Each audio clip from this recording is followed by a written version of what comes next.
Hello everyone. So this is the video lesson 2 of module 4, that is the wave optics, and in this video lesson we will discuss the concept of coherency. So coherency is one of the important compulsion for the interference. Okay, so what is the coherency? What are the essential requirements of the coherency? What are the types of the coherency? We will discuss in this video lesson. Okay, so two light waves of the same frequency have a constant phase relation, have a constant phase difference with time, are known as the coherent waves. So phi is equal to constant. This is the phase difference between the two waves. What is phi? Phi is the phase difference is equal to constant, or d phi over dt is equal to 0. So S1 and S2 are the two light sources, and the light from S1 and S2 reach to the point P on the screen. Therefore, in this figure, the phase, suppose that the initial phase at S1 is phi 1, the initial phase at S2 is phi 2, and this the phase difference, that is phi 1 minus phi 2, should be either 0 or constant throughout the motion of the propagation of the wave at all the distance, at all the time. Okay, so coherency is an essential condition for steady interference.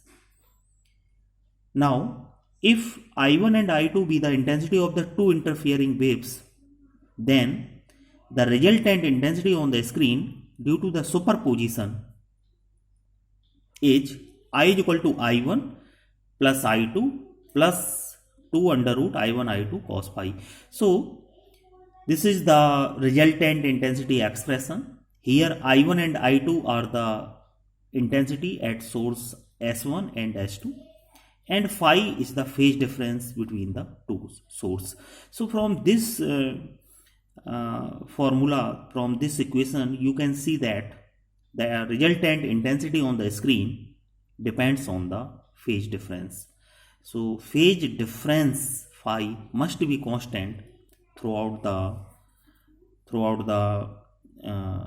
experiment at a particular point. Otherwise, if phi will change, then resultant intensity at the screen will be changed, and due to which the maxima and minima are created with respect to time, and hence a uniform intensity will be obtained and the interference pattern will be disappeared. Okay, so from this it is clear that for constant intensity on the screen, phi must be constant, and therefore the compulsory requirement for observing interference is two or more sources must have, number one, they must have the single frequency or single wavelength. This condition is known as the monochromaticity. The second requirement for the interference is the constant phase difference in space and time. This condition is known as the coherency. So basically, these are the two essential conditions for the interference, and basically these two conditions are ideal one. Okay, in reality, no light source has the single frequency. That means no light source is a true monochromatic light source, and actually they have a finite frequency width in their spectrum. So monochromaticity is an ideal concept. Even then the laser light has some finite frequency width. Okay, so the practical light sources may be highly monochromatic but not the ideal monochromatic.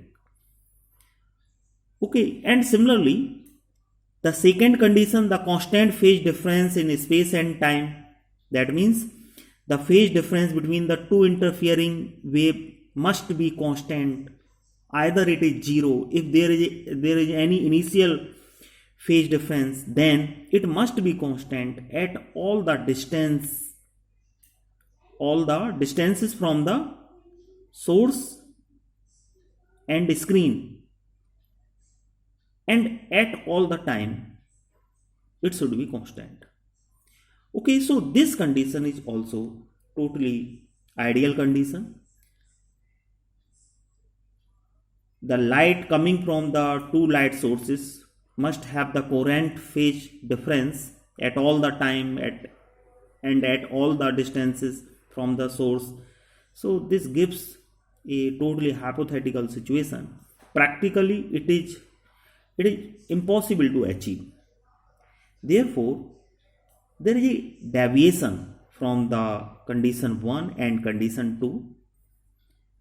Okay, there is a deviation from the ideal concept of monochromaticity and also from the ideal concept of coherency.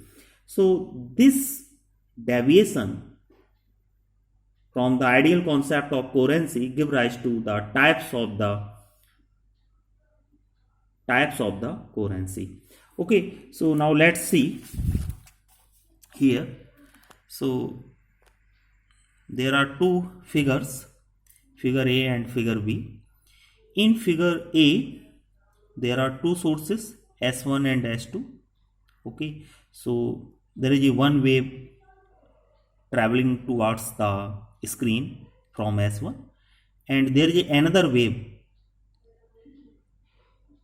traveling towards the screen, and you can see here that they have the same frequency.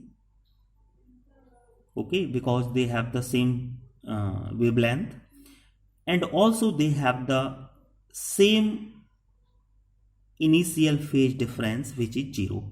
Okay, so this is the case of monochromaticity and ideal monochromaticity and ideal coherency.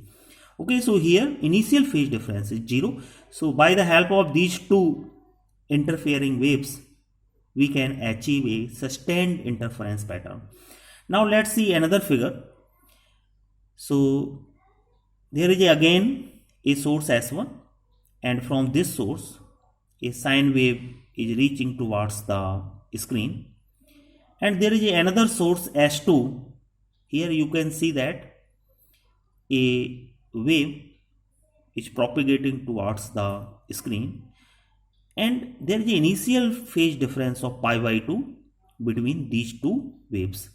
Okay, so basically the second wave is the cos function and first one is the sine function, but they have the same wavelength. So such type of waves may also give rise to the sustained interference because they have a constant initial phase difference, and this phase difference is maintained throughout the propagation path between source and the screen at all distances and at all time. Okay, so as we discuss, the monochromaticity and the coherency are the ideal situation. They are not the realistic. There are some deviations from the coherency and the monochromaticity, and the limitation give rise the types of the coherency. So let's discuss the types of the coherency. So there are basically two types of the coherency. One is known as the temporal coherency, another is known as the spatial coherency. So let's discuss the temporal coherency. The temporal coherency, it tells about the degree of perfectness of monochromatic light. So what is the degree of perfectness of the monochromatic light? This is the temporal coherency.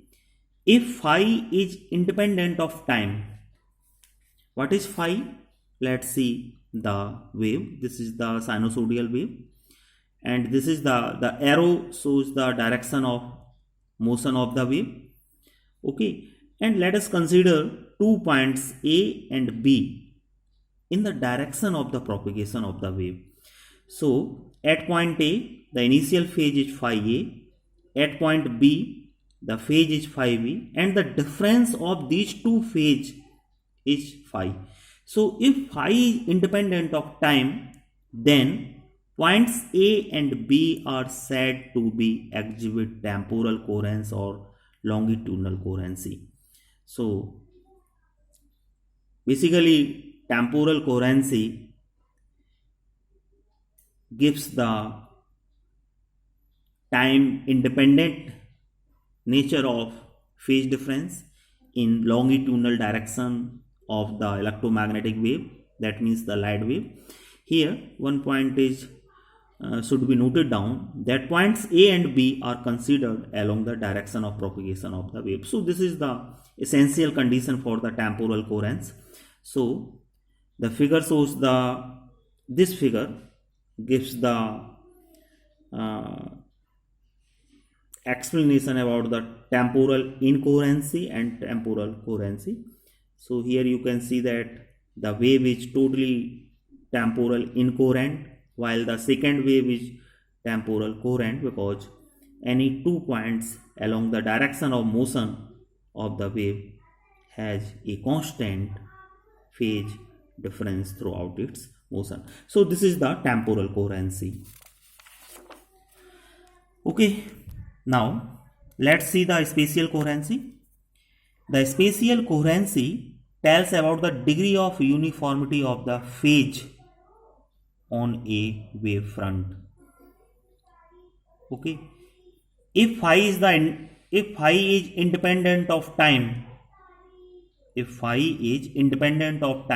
then point A and B are said to be exhibit spatial coherency or transverse or lateral coherency.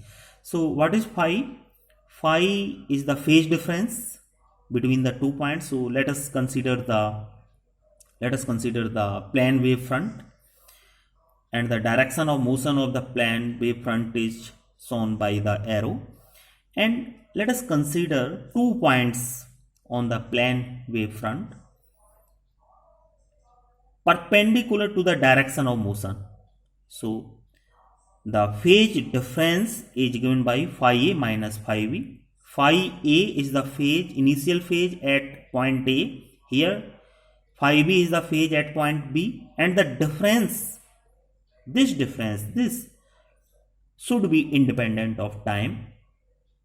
Then the wave is said to have spatial coherency. So here in this figure we illustrate the spatial incoherent wave and spatial coherent wave. Okay, so you can observe that the first wave, which is propagating along the z direction, is totally spatial incoherent wave, while the other one is totally coherent wave. Okay, so in order to obtain the sustained interference pattern, the light source must have temporal coherency as well as the spatial coherency, both. So both types of the coherency is required for a sustained interference pattern. Now let us define two important parameters related to the coherency. One is the coherence time and other is the coherence length. So coherence time is the average time during which the wave exhibits temporal coherency. How much, suppose that a wave travel in the space, so how much time it can maintain its temporal coherency is known as the coherence time. The coherence time is the inverse of the frequency band of the wave, while the coherence length is defined as the average length of propagation of the wave during which the wave motion exhibit the temporal coherence. Okay, so temporal time and temporal length, they are connected with this formula. LC is equal to C tau C, Okay, so this is the simply speed is equal to distance upon time formula, and this may also connect with the bandwidth. Delta lambda is equal to lambda square upon LC is equal to bandwidth. So this is the very simple idea about the coherency. However, this topic is too much wide and somewhat complicated. Thank you.